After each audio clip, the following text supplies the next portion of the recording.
Good morning dear students, welcome to professor S P Goyal IAS classroom. आज मैं आपके सामने मॉक टेस्ट 3 का पार्ट 4 डिस्कशन के लिए लाया हूं और उसके आंसर्स बताऊंगा। मुझे उम्मीद है कि आपने टेलीग्राम चैनल पर जाके वो पूरा टेस्ट सोल्व किया होगा और अपना स्कोर देखते रहना। आपने देखना कि मैं कितने कर सकता हूँ। यदि आप 60% से ज्यादा कर जाएंगे मेरे कारण, फिर इसका मतलब वहां पे आप 80% भी कर सकते हैं रिविजन करके। अब इससे पहले मैं आपको एक चीज और बताना चाहता हूँ क्वेश्चन से पहले, कि जिस तरह से आप करंट अफेयर्स कर रहे हैं, this is the perfect approach. अब स्टैटिक की जो है, कई स्टूडेंट्स के मेरे पास मेल आई है, बहुत सारे स्टूडेंट्स की मेल आई भी स्टैटिक कैसे तैयार करें। भी स्टैटिक जो है, आप एनसीईआरटी जो पढ़ रहे हैं उनके क्वेश्चंस के हिसाब से, मेरे जैसे मैं अखबार से पढ़ता हूँ ऐसे पढ़िए। ये देखिए कि एग्जामिनर इसमें से कौन सा क्वेश्चन डालेगा। और एनसीईआरटी के जो जैसे हम पहले करते थे ना स्कूल टाइम में, एक्सरसाइज करते थे, वो एक्सरसाइज आप नहीं करते, छोड़ दिया आपने। वो आप कॉपी में नोट करते जाए इंपॉर्टेंट पॉइंट। अखबार में भी तो स्टैटिक आता है, रोजाना मैं स्टैटिक दे रहा हूँ आधा पोर्शन आपको, जो 10-20 साल पुराना है वो भी तो दे रहा हूँ मैं। इसी तरह के क्वेश्चन आपने स्टैटिक के, आप जो करंट में देखते हैं वो आप निकालो मैक्सिमम और नोट करो अपनी कॉपी में, और एग्जाम से पहले उसको रिवीजन करो। लेकिन इसकी लिमिट नहीं है, जितना आप पढ़ोगे इंपॉर्टेंट। प्रीलिमिनरी में लिमिट नहीं है। प्रीलिमिनरी में यह है कि एनसीईआरटी से नोट करते जाओ जितना, और स्टैंडर्ड बुक से और न्यूज़पेपर से करंट, तब जाके आपके 60 क्वेश्चंस ठीक हो सकते हैं। तब हम चलते हैं आज के मॉक टेस्ट पे। देखिए, हम डिस्कस करेंगे आंसर्स और उसको आगे भी डिस्कस करेंगे ये क्यों ऐसा आंसर है। ये सेंट्रल अडोप्शन रिसोर्स अथॉरिटी, कारा का बहुत बार आता है न्यूज़पेपर में नाम। अब आपके लिखा हुआ है सिलेबस में कि कौन सी स्टेचुरी है, कौन सी कॉन्स्टिट्यूशनल अथॉरिटी है और उसका क्या फंक्शन है, ये आपको पता होना चाहिए। कौन सी मिनिस्ट्री में आता है, ये बड़ा इंपॉर्टेंट है। Ministry of Women and Child development में आता है ये सेंट्रल अडोप्शन रिसोर्स अथॉरिटी। ये अडोप्शन से रिलेटेड है, बच्चों के अडोप्शन से। अब ये अगला क्वेश्चन देखिए, the Supreme Court defined as unfit guardian. Unfit guardian कौन सा है, किसको कहेंगे ये, क्योंकि अडोप्शन से रिलेटेड आर्टिकल आया था ना हिंदू में, उससे मैंने सारे क्वेश्चन निकाले थे उस समय। अनफिट गार्डियन वो है हु आर अनेबल और अनविलिंग फॉर पेरेंटिंग, एक तो वो हो गया। दूसरा who are indulging in drug abuse. तीसरा है who have neglected the child and who have criminal record. ये चारों ऐसे हैं जो अनफिट गार्डियन है। ये जो है बच्चे को अडोप्ट नहीं कर सकते एज पर लीगल रूलिंग। ठीक है।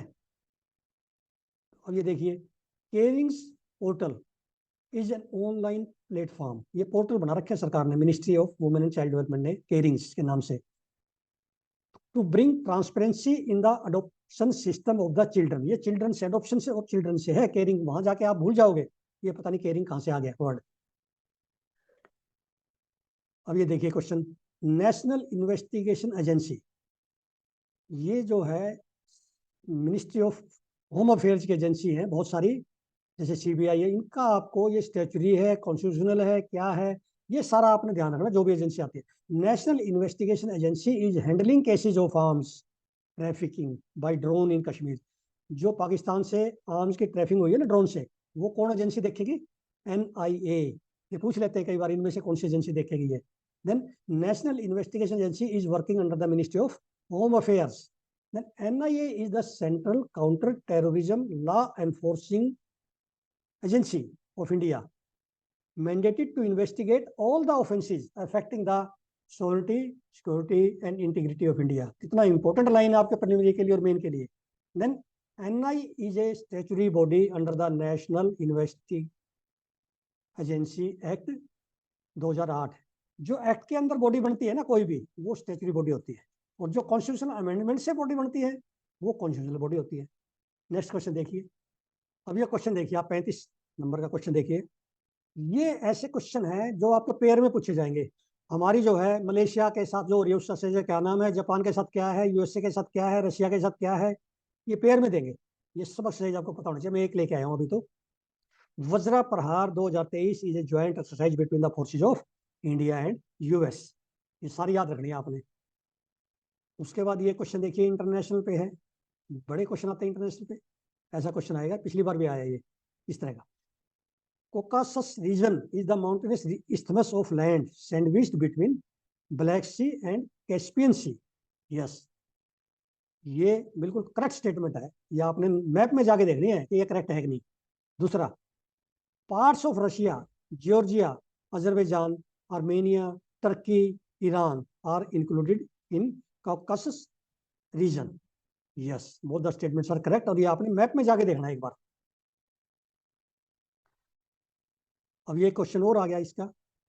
सेंट्रल अडॉप्शन रिसोर्स अथॉरिटी कारा, ये कौन सी मिनिस्ट्री के अंदर मैंने बताया था ना आपको, Ministry of Women and Child Development. Yes, then CARA is a statutory body under JJ Act 2015.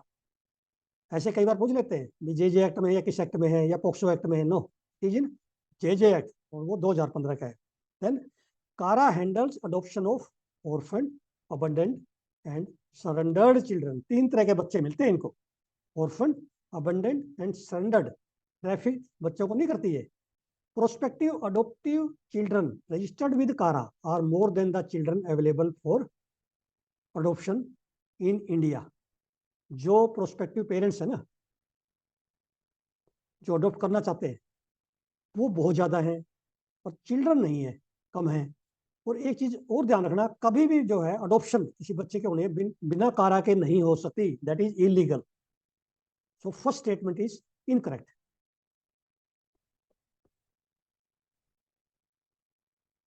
अब ये क्वेश्चन देखिए, इतना इंपॉर्टेंट क्वेश्चन है ये, कई बार आएगा आगे, कभी भी आ सकता है. ये स्टैटिक भी है और अखबार में भी था.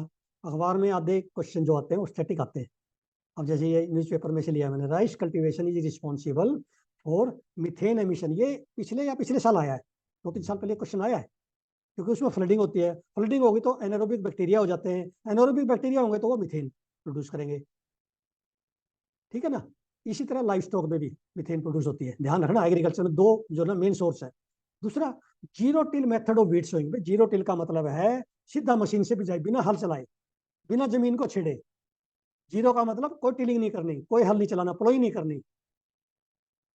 तो जीरो टिल का मतलब ये है सीधी बिजाई कर दो गेहूं की, बिना जो है हल चलाए. सीधी, जैसे धान के होते ना, धान के जो पेडिस्टा है उसको भी नहीं जलाना, उसमें सीधी बिजाई कर दो. That is a eco friendly practice, environment friendly practice है वो, और स्मार्ट एग्रीकल्चर में आता है वो. Then mulching increases the soil fertility and conserve moisture. Mulching का मतलब होता है, जैसे जमीन के ऊपर मान लिया हमने कोई प्लांट्स लगा दिए, प्लांट्स में जो है जो खाली जमीन है उसके ऊपर कोई भूसा बिछा दिया, कोई इस तरह की चीजें ऐसे डाल दी ताकि सूर्य की रोशनी सीधी ना पड़े उस पर, जमीन पे, या पॉलीथीन की शीट डाल दी. तो उससे क्या होगा, एक तो वीड का जो ना, वीड होता है ना अनवांटेड प्लांट्स, वो जर्मिनेट नहीं करेंगे. दूसरा, उसका मॉइस्चर नहीं सूखेगा, पानी नहीं देना पड़ेगा, इरिगेशन नहीं करनी पड़ेगी बार बार. और उसकी सॉइल फर्टिलिटी, बाद में क्या होगा, मल्चिंग का जो रेजिडू है, क्रॉप रेजिडू जिससे मल्चिंग करते हैं, वो उसी में मिला देंगे, ऑर्गेनिक मैन्योर बन जाएगी, तो फर्टिलिटी बढ़ाएगी, माइक्रोज भी बढ़ाएगी, और हमारी क्रॉप की प्रोडक्टिविटी बढ़ाती है. It is also the part of smart agriculture, जो कहते हैं ना क्लाइमेट रिजिलियंट एग्रीकल्चर है. ये सारी जीरो टिलेज, मल्चिंग, ये क्लाइमेट रिजिलियंट है. देन और देखिए, more methane gas is release during aerobic rice cultivation और direct seeded rice as compare to transplanted rice in water. इसको ध्यान से समझिए आप, ये स्टेटमेंट गलत है. मिथेन गैस वही होती है जहां पे वेटलैंड हो, फ्लडिंग हो, क्योंकि वहां अनेरोबिक बैक्टीरिया होता है. और ये जो डायरेक्ट सीडेड राइस होती है, जिसके अंदर पानी जो ना हम वीट की तरह से देते हैं इरीगेशन, फ्लडिंग नहीं करते, तो उसमें एरोबिक बैक्टीरिया होती है, एरोबिक कंडीशन, उसमें एनोरोबिक बैक्टीरिया आ ही नहीं सकता. इसका मतलब मीथेन गैस एरोबिक राइस में नहीं हो सकती कभी भी, वो डायरेक्ट सीडेड राइस की बात है ये. तो दिस स्टेटमेंट इज रॉन्ग, समझना इसको ध्यान से. अब एक क्वेश्चन और देखिए, ये कितना इंपॉर्टेंट है.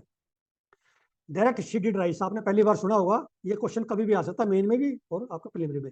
ये कंजर्वेशन टेक्निक है स्मार्ट एग्रीकल्चर की, क्लाइमेट रिजिलियंट एग्रीकल्चर की टेक्निक है ये. राइस की प्लांटिंग सीधी कर दो डायरेक्ट वीट की तरह से, फिर ट्रांसप्लांटिंग मत करो फ्लडिंग में, उससे पानी का भी बचत होगी, फ्लडिंग नहीं करे पड़ेगी, और उसमें मिथेन गैस कम निकलेगी. ये मतलब है. तो direct seeded rice requires less water but releases more methane gas. ये तो ठीक आदि स्टेटमेंट, तो ये भी पानी कम जो ना जरूरत है. लेकिन सेकंड वाला पार्ट देखिए, ऐसे देगा एग्जाम, यूपीएससी एग्जामिनर क्या करता है, वो आपको स्किप करेगा आपकी ये चीजों का. तो पहले वाला देख लिया आपने, direct seeded rice requires less water, आपने पढ़ा है बहुत ध्यान से. ये एग्रीकल्चर वाले भी गलत करेंगे इस सवाल को, देखना. डायरेक्ट सीडेड पे पानी तो कम लगता है, लेकिन मिथेन गैस भी कम निकलती है पानी कम लगने से. सेकंड वाला पार्ट इसका गलत है, इसलिए स्टेटमेंट इज रॉन्ग.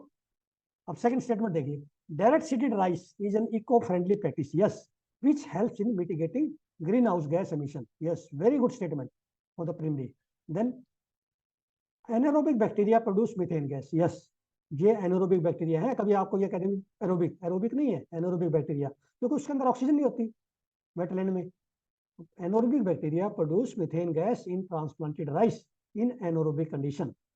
ठीक है ना. तो कई बार पूछ लेते हैं क्या वेटलैंड में जो ना मीथेन निकलती है? यस, निकलेगी, क्योंकि वहां एनारोबिक बैक्टीरिया होंगे.